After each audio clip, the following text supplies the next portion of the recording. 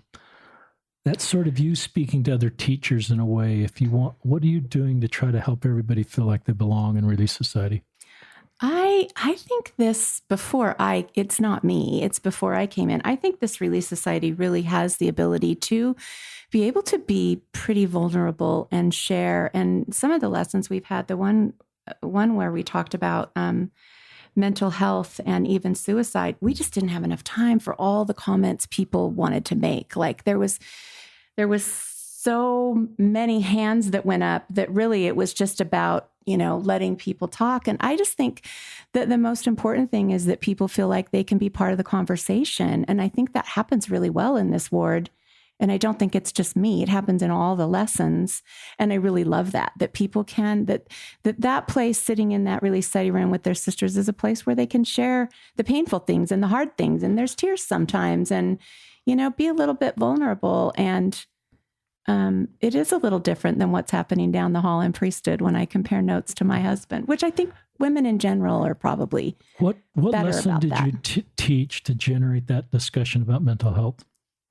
Oh, it was Sister Oberto's, lesson from last General Conference, which was really good. I mean, and she gets very vulnerable and talks about how her own father took his life. And there was a lot of tenderness expressed in that discussion where everybody has a story. It affects everyone's families somewhere. And some families have a history of generations of, mental health issues. And the more we can talk about them and normalize them, then the easier it is for the people that are going through it. Because there has been a stigma involved in, any kind of mental health problem. And we're trying to, and I think that's why Sister Oberto's talk was so great. And we're trying to, do away with that so that people know that all of us at some point go through some kind of a struggle, or know and love somebody that does. Did it surprise you how many people wanted to talk once that lesson started? It sounds like hands were going up. Yeah, it did surprise me a little. I just wished we had more time. They did have a little gathering a week or so later of several women where they were just invited. If you want to come talk more about this, come. And I wasn't able to attend that for something. I can't remember what my conflict was. Yeah. But and that's the great thing that I think our Relief Society presidency was sensitive to the fact that, gosh, this is like something we should talk more about. So when the lesson ended, they provided an opportunity for those who wanted to come talk more about it to do that. Talk about that, Cathryn. Yeah, I just had that sense in the lesson that Jeralee could not call on people fast enough, and the hands were up, and so much good, honest sharing and helping each other, was happening that I felt like we had to cut it off because time's over. So we thought, well, let's just send an email out and say, if anybody wants to continue this conversation, we're going to get together and at this time, and feel free to come and just talk, just continue talking. So we didn't organize it. Nobody was the teacher or anything like that. We were just continuing the conversation.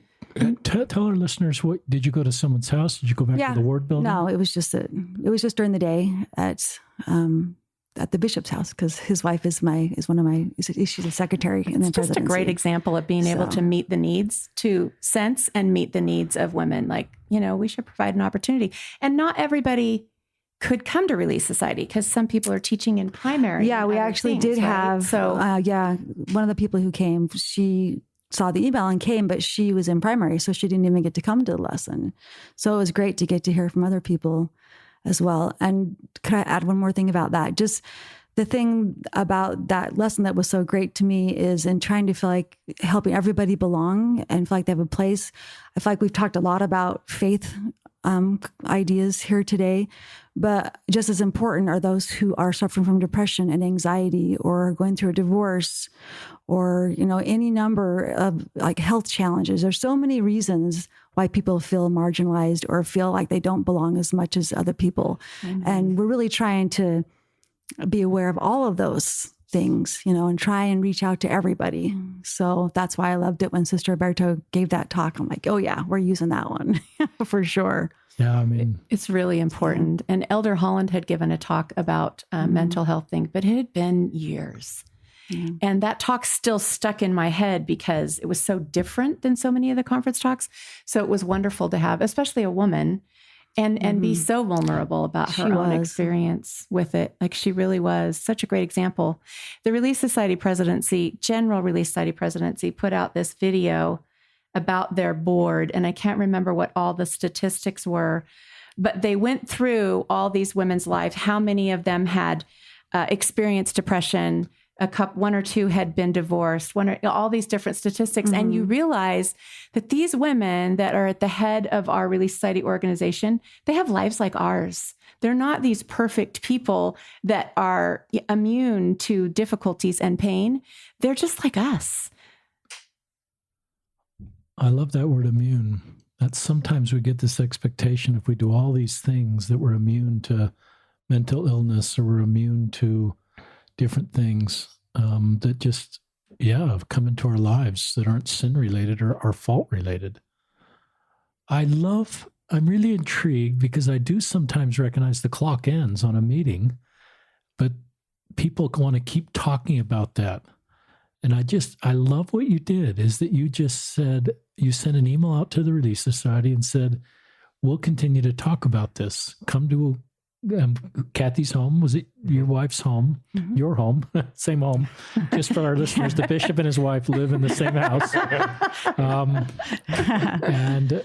And you didn't have a teacher.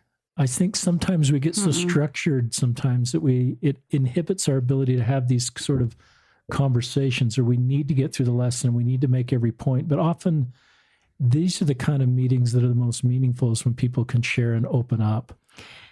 And they were talking about it by the time the prayer ended. The Relief Society presidency had kind of gathered and said, like, they felt like we need to allow this conversation to continue, like right away. My wife taught the same lesson and did it. I think the same sort of experience happened. I just wonder how many Relief Society teachers want to teach that lesson and the conversations that are happening. And I just think it's so needed. She opened up in that lesson about one of our daughter's anxiety. And I think as a teacher, sometimes this is back to fear versus maybe love, or just fear versus vulnerability, is sometimes, like Elder Holland did in his broken vessel talk, he was vulnerable and he talked, and we loved Elder Holland more. It's not like we took him off the pedestal. Yeah. We put him on. We actually, I'm speaking for all of you members of the church when I say we. I don't know if it's true for everybody, but I loved him more when he went there. And my respect for him went up as he was real and vulnerable. And so I think not every teacher needs to be vulnerable all the time about everything, but if we can do that at times, it signals to others, okay, the teacher's doing that, or the bishop's doing that, or Elder Holland's doing that in an appropriate way, then I can do that. Any more thoughts on that subject before we... Can I just say one thing really quickly? I have to say that we have two other amazing Relief Society teachers as well who do the exact same thing. Tell us their first names. As Jeralee.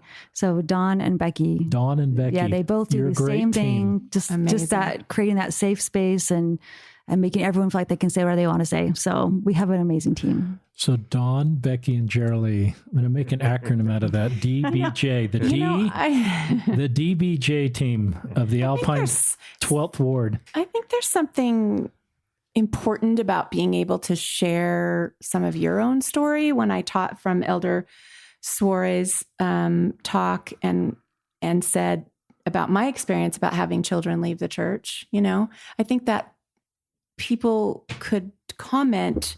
All of a sudden they knew something about me And then maybe some of the things that were kind of tender or hard in their lives they could talk about. And I noticed the same thing in our fifth Sunday lesson. The bishop had asked his wife, I understand just maybe shortly before the meeting, if she would get up and say a few things. So we're talking about the essays. And she shared personally about one of their children who has left or distanced themselves from the church, and how she talked about how hard it was at first, and that there was kind of a sense that maybe she had gotten hold of some anti-Mormon material. And then we're talking about the essays in that lesson. And then she says, these essays are on the church website and they're not anti-Mormon. You don't need to be afraid of them. And then she expressed that she wished she could go back and kind of have a do-over on a few of the things that she had said to her daughter. And then she ended it in the most beautiful way by saying, and now I realize I just get to love her. Like, she didn't have to stand in judgment of her or criticize her. Her job as a mother is just to love her. And that's what she came to after going through what I imagine was probably a fairly painful experience, the way I experienced it. But that example of the bishop's wife standing up in that lesson and sharing that about their family. So this daughter had grown up in the ward. So most of these people in the ward knew her, but she was being very vulnerable in sharing that, right? And so I'm sure that there's a lot of other people in the ward now that feel like they could, if they needed to, reach out to either the bishop or his wife and share what they're going through. I love that. Any thoughts on that? Well, that has happened. There have been people who've come who because Kathy was so great at expressing how she handled the situation and how we handled the situation, that people have come and talked to me about their own children and about their own concerns and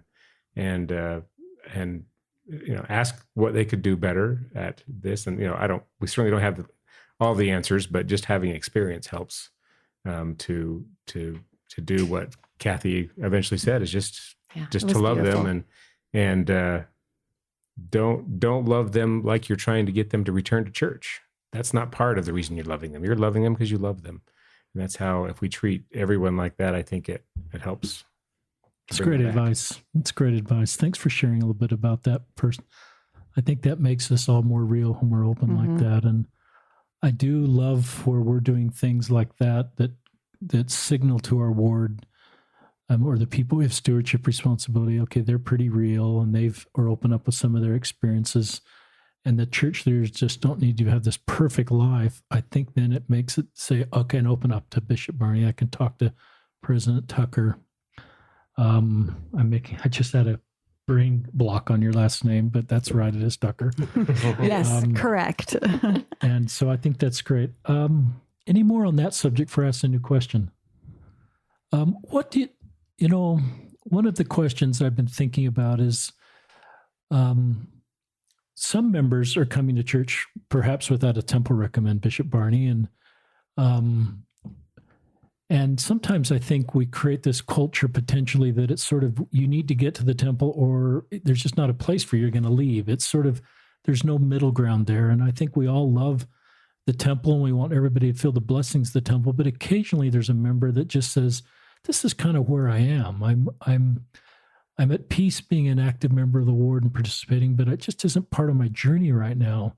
Any thoughts about just creating space for members that are somewhere between, wanting to go to the temple and participate in the temple and leaving? Yeah, it's one of the, if you have LDS tools, it's one of the lists that you can see is endowed members without a recommend. And so you can see who's had one and who now doesn't. And, usually the bishop, you kind of know why in each case, why they're there. And I don't think it's a big concern for me. I mean, I would still extend to them, callings, based on their, based on promptings of the Spirit, but based on their talents and we need everyone. And that's not it's certainly, one of the ordinances that we need to partake of for salvation, but it doesn't limit anyone from being able to serve or, be a big member, a big part of the ward.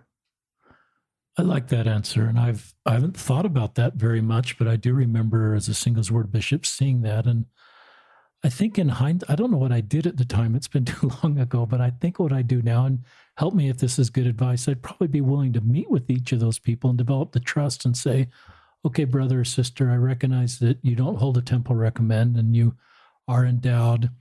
Just tell me more about that, and tell me if you're okay where you are or if you actually want to get back to the temple. And I'll kind of walk with you.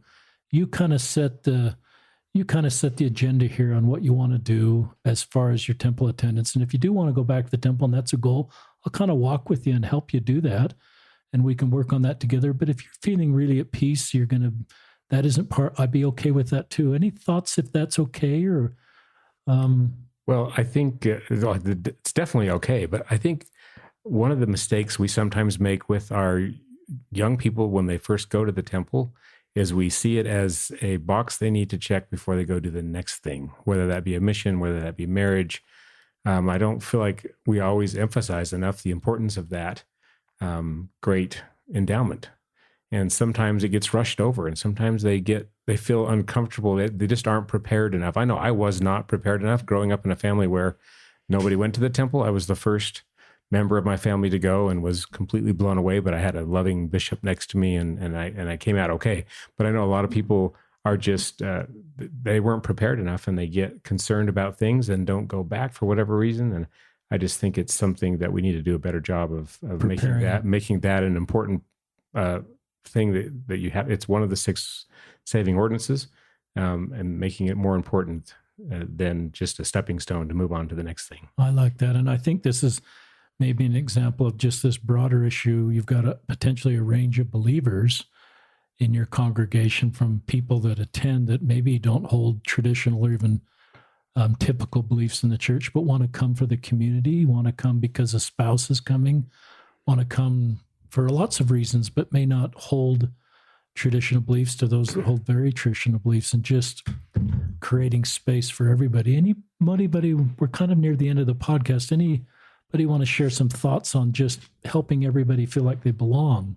Well, I had one thought when someone mentioned hospital here earlier. Yeah. And that, in a real hospital, the people that are the sickest, we take the most care of. The people that are hurting the most, we make sure we put an arm around them and they go, to the intensive care unit or whatever. And the people that are doing okay, we still love them and care for them, but they're not, I think we need to act a little bit more like that in our church, is that people that are struggling the most are the ones that we should put our arms around and love and care for the most. Love that. Any more thoughts on this topic before we wrap up? I think I'm good. Okay. That's all the things I want. Are there things that any of the 3 of you would like to talk about that I've not brought up? I have a closing thought, if Good. I can add that. And We're this going is to get actually you to a quote.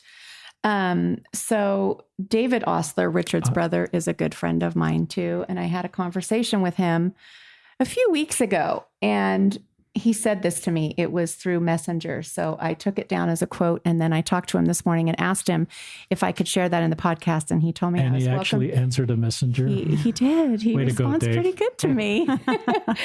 And this is what he said. I think this is just beautiful. Quote, "When this happens in a ward, it gives many hope that it can happen in theirs.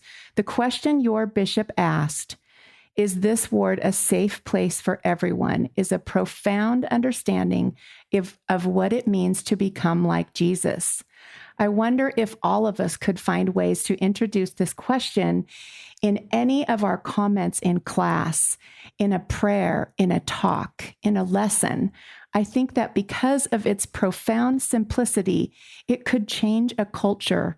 Might require multiple times, but it feels true. It feels right. It is right." David Ostler. That was pretty awesome, wasn't it? Great quote. That's a really good quote. David Ostler, by the way, I'll put in a little plug, is the author of a really great book out just within the last probably 6 months called Bridges. If you're not familiar with it, I really think every member of the church should read it, especially anyone in membership. It's so well done. It's available at Deseret Book, and that's my little advertisement plug. But And just tell our listeners what the focus of the book Bridges. Well, I think David has served in a lot of leadership positions, and he's had some experience in his own life with people that he knows and loves who have distanced themselves or changed the way they believe or left the church. And he has spent quite a bit of time really in the trenches with people, understanding why that happens and how that happens. And he has a really good grasp on what the difficulties are. And he wrote this book to help exactly build bridges between people so that in families, if we have somebody that leaves the church, we don't distance them from the family. They always have a place at our family table. And the same is true in our wards. And he actually, I don't have the quote memorized, but he starts out the book with this beautiful, very humble quote about almost an apology for any mistakes he may have made as a previous leader. You don't remember what that was, but it was so touching. It was so, it was really good. It was so humble. And the book is fabulous. And everybody I know that's read it has just loved it. So I highly recommend it. It's very topical to the conversations we're having here, would really help bishops and stake presidents and Relief Society presidents, really anyone in the church to be able to understand, because we all have people that we know and love that have shifted in where they're at, maybe don't attend church anymore for whatever reason. And it's really, really a helpful tool. Can't recommend it enough. I'm so grateful for it. Any closing comments, President Tucker?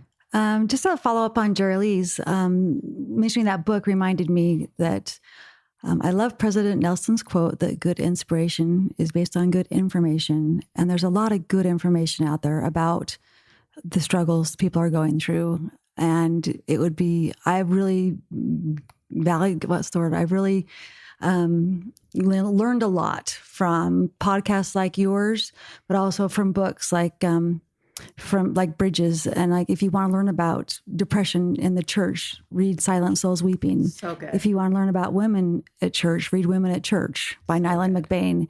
There's all these Planted by Patrick Mason. There's so many great books of really thoughtful, faithful members of the church who can help us understand what our brothers and sisters are going through, so that we can be more empathetic, that we can do more of that mourning with those who mourn and comfort those who stand in need of comfort, and keeping those baptismal covenants. So we can take more responsibility for that.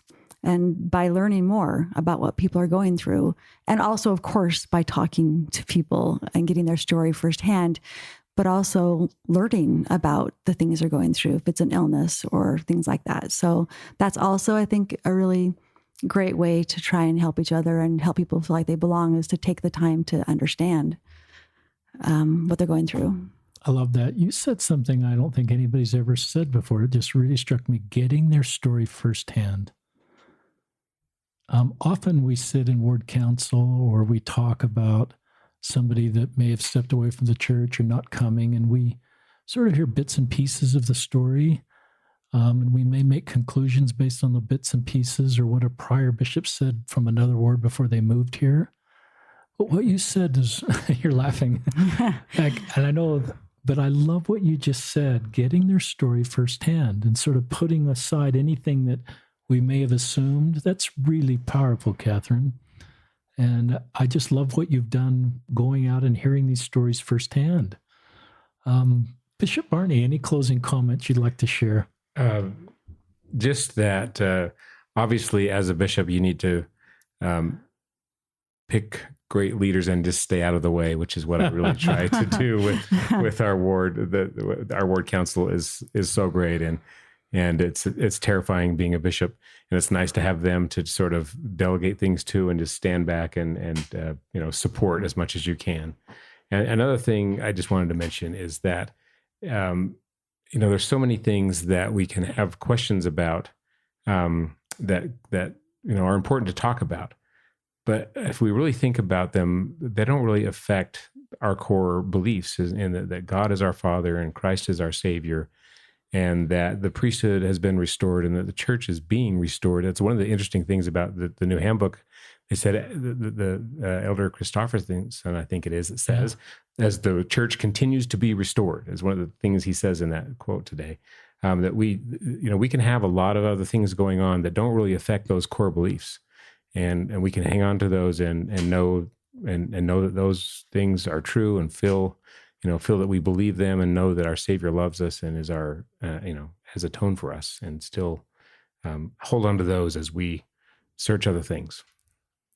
We'll sign off. We'd like to thank Bishop Barney, President Tucker, Jeralee Renshaw. We're coming from Jeralee and Lance's home, the Renshaw home. What's that? Can I say one more and thing? then we're going to, I'm sorry. This is an interactive. I have to interrupt Richard for a minute before he closes because I really want to thank your home. You're in President charge. Tucker and Bishop Barney for being willing to do this. I probably twisted their arm a little bit, so I don't want anybody to think that they came on here to say what a great job they're doing. I had been on a podcast previously with Richard about 6 weeks ago where I talked a little bit about my ward, and then Richard and I messaged back and forth afterwards, and I said what would be really awesome is to get them both on the podcast talking. Agreed. And so that's how this came about, and I approached them with it, and I think they were scared to death, but they've obviously done a fabulous job. Agreed. And I just think, yeah, if all leaders in the church were as sincere and open-hearted and led with love the way they are leading this ward, that there would be a lot more people in the pews at church. And so